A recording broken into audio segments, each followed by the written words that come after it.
so I'm sorry about that. Let's start off with the examples now that you've learned when to use the and when to use the or. Alright, so the first example, the absolute value of 3x plus 6 is greater than or equal to 12. Alright, so what situation is this? Is this an and or an or? Well, that sign is a greater, which means it's an or situation. Okay? So as we discussed before, ors is when I write two separate inequalities. The first one looks exactly like it is here. 3x plus 6 greater than or equal to 12. Or, okay, the next one, we write the absolute value part again, because remember what's inside the absolute value doesn't change. And in order to get rid of those absolute value bars, I'm going to flip my sign and take the negative of the number. Okay, so there's my two inequalities. I'm going to go ahead and solve them out just like I've learned to do. So subtracting 6 and dividing by 3. So I have x is greater than or equal to 2. Over here, subtracting the 6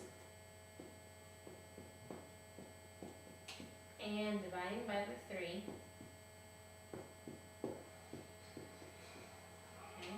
Remember, this should read as an or problem. So my answer,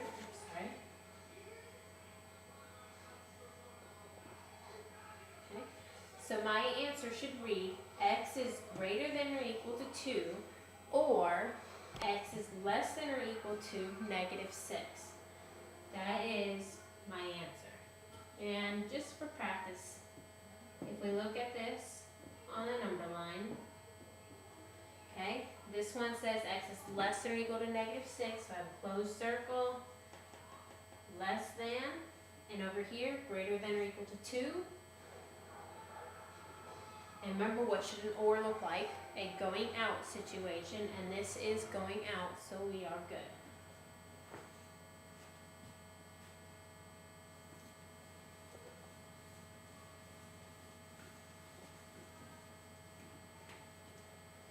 Okay, let's look at another one. 3 times the absolute value of 2x plus 6 minus 9 less than 15. Alright, first off, you know that you've got to, in order to rewrite, you have to isolate that absolute value first. So let's go ahead and do that. So I'm going to add 9. So 3 times the absolute value of 2x plus 6 is less than 24. Dividing by 3, absolute value of 2x plus 6 less than 8. Okay. Now, once I've isolated it, I can determine whether it's an and or an or. I don't want to determine whether it's an and or an or up here, because imagine if this had been a negative 3, I would have had to flip my sign, and that would have changed it to an or situation. So as it stands right now, this is less than, so it's an and. So I'm going to rewrite it. Remember that what's inside the absolute value bars comes straight down. Whatever your sign is, goes on both sides of the equation. Okay? And then I'm going to have the negative of this number and the positive of this number. So negative 8 and positive 8. And I'm going to solve this from here. So I'm going to subtract the 6. I've got negative 14 less than 2x less than 2. And dividing by 2. Don't forget, with these kind of situations, whatever you do to 1, you have to do to all 3. So negative 7 less than x less than 1. Okay, let's just graph it for some practice. Remember to see what it looks like. I'll graph it right here. Here's negative 7 over here. Here's the 1. If I look at the first part, it says x is less than 1. So I'm going to be going in the less than direction from 1. This says that x is greater than negative 7.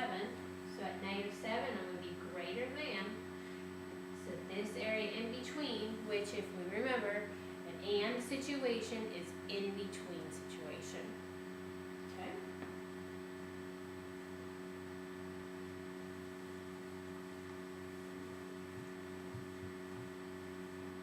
Alright. The absolute value of 2x minus 1 plus 8 is greater than or equal to 5. So, similar to the last one, I have to isolate before I can even think about rewriting. So subtracting the 8. Alright.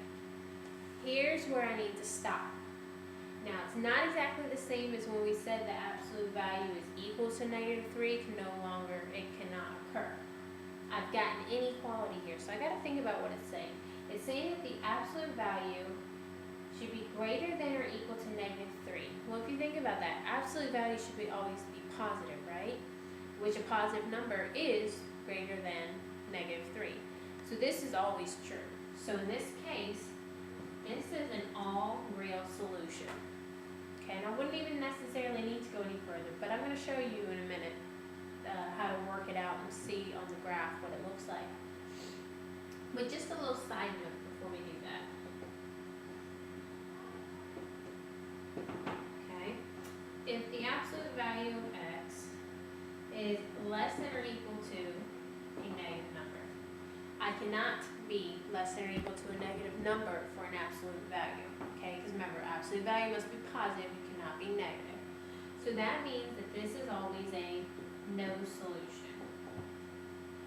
Okay, now we look at this situation. If the absolute value of x is greater than or equal to a negative number, that is all real numbers because that is always true.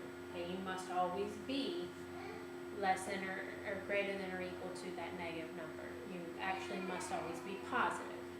Okay? Alright, so let's head back up here, solve it out, and see how, if you didn't recognize this part, you could have gotten it from solving it and graphing it. Alright, so as it occurs here, is this a greater than or an and situation? Well, I see a greater than sign, so this is an or. Okay, so I'm going to rewrite it